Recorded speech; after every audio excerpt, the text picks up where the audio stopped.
বন্ধুরা, আজকে আমার রেসিপি কেশর বাদাম মটকা কুলফি।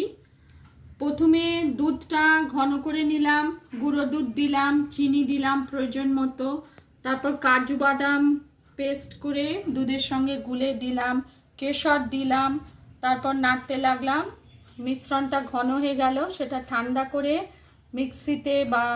মিক্সিতে ব্লেন্ড করে তারপর আমি মাটির ভাঁড়ে ভরে তারপর কাজু বাদাম আর কেশর দিয়ে গার্নিশ করে ফ্রিজে কয়েক ঘন্টা রেখেছিলাম।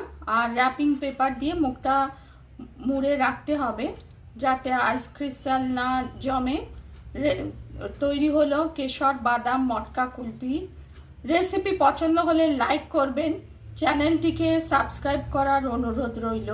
কেশর বাদাম মটকা কুলফি টেস্টি বা ডিলিশিয়াস যাই বলুন না কেন।